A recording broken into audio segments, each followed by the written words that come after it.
Is caffeine ruining your bones?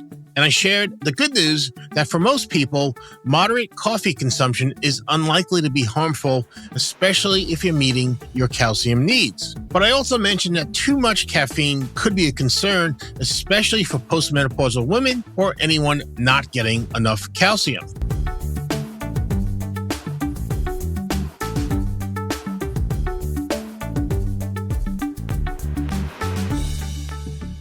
Hello, everyone, and welcome to this week's episode of the NatureCity Podcast. I'm your host, Carl Pradelli. If you haven't been here before, I'm also the CEO and co-founder of the company, having started NatureCity over 20 years ago with my wife, Beth. And since then, it's been our privilege to serve over 500,000 Americans by offering them the best supplements we can make. A while back, in episode 56, we tackled a hot question.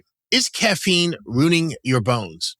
And I shared the good news that for most people, moderate coffee consumption is unlikely to be harmful, especially if you're meeting your calcium needs. But I also mentioned that too much caffeine could be a concern, especially for postmenopausal women or anyone not getting enough calcium. Well, fast forward to now, a new study just dropped that adds more clarity and some surprising nuance. It looked at both coffee and tea consumption and how they relate to bone mineral density, or BMD.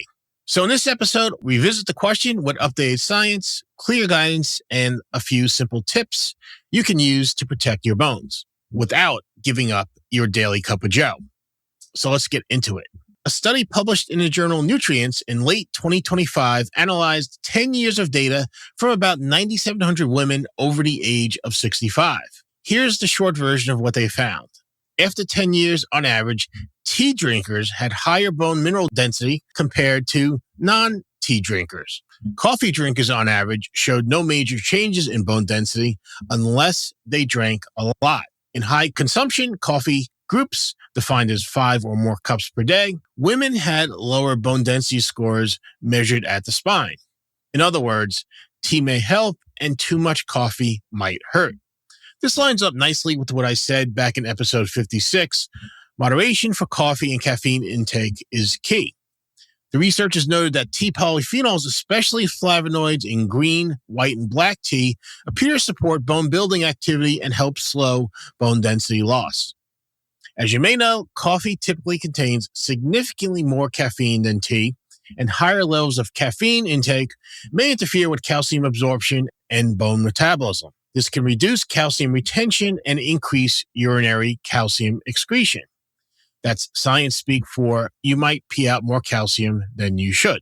So let's zoom out to the big picture for a minute. Caffeine can affect calcium absorption, but the impact is small, about 5 to 6 milligrams of calcium loss per 100 milligrams of caffeine intake. So that's roughly 100 milligrams, roughly the amount of caffeine in 1 cup of coffee. The National Institutes for Health and other expert groups agree.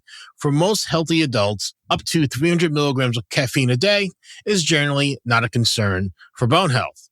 But problems may arise if you, 1, drink 4 or more cups of coffee a day, 2, don't consume enough calcium, vitamin D, and other bone-supporting nutrients like vitamin K2, or are in a higher risk group like postmenopausal women or individuals with low bone density. And if your calcium intake is already borderline, that extra coffee might tip the scales in the wrong direction. One other tidbit from the study, women with higher alcohol intake appear particularly vulnerable to coffee's negative effects.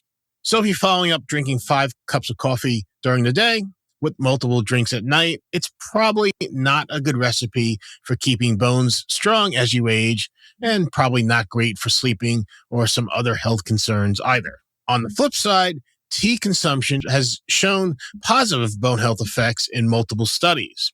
Green tea in particular is rich in catechins, a type of antioxidant linked to reduced oxidative stress in bone tissue. Now, if you love coffee, as many do, let's discuss a practical plan. Here's what I suggest. Stick to about 1 to 3 cups a day. Perhaps add a splash of milk to help offset any calcium loss.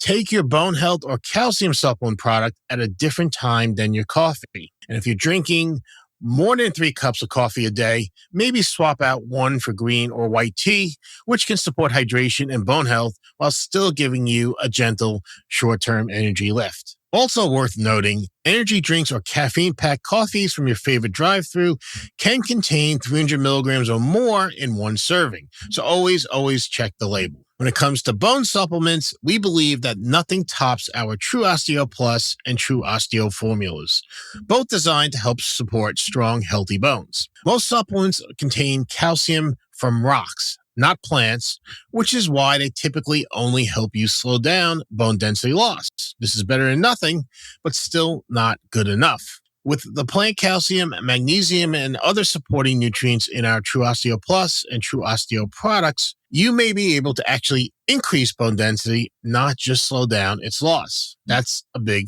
difference. We also now know that our bodies need much more than calcium and magnesium to maintain strong, healthy bones.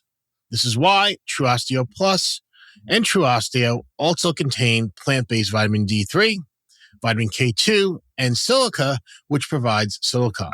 Many of us struggle to get enough of these nutrients from diet alone, which makes supplements important. The plus in True Osteo Plus is for the added stress support you get from ashwagandha, which helps keep cortisol in a healthy range. Elevated cortisol can damage bones and disrupt healthy bone formation. You can find out more about these products at NatureCity.com or in other episodes of the NatureCity Podcast. So to summarize and wrap up, caffeine in moderation, totally fine for people. Excessive coffee could be a concern, especially if your calcium intake is low or you also indulge in several alcohol-containing drinks daily or regularly. Tea, surprisingly bone-friendly thanks to polyphenols that may support bone building. Want to be proactive? Support your diet with a well-rounded bone supplement like True Osteo Plus or True Osteo. As always, it's about balance. Your morning coffee doesn't need to be a villain, but it should be part of your routine that includes enough calcium, vitamin D, and other nutrient support important for bone health. So that's it for this episode. Thanks so much for listening. Please like it if it was helpful to you, and please subscribe to our YouTube channel so you won't miss future episodes of the NatureCity Podcast. Or you can listen to us on your favorite streaming service or on Apple Podcasts and Spotify. This is Carl Pradelli, and I'll see you next episode.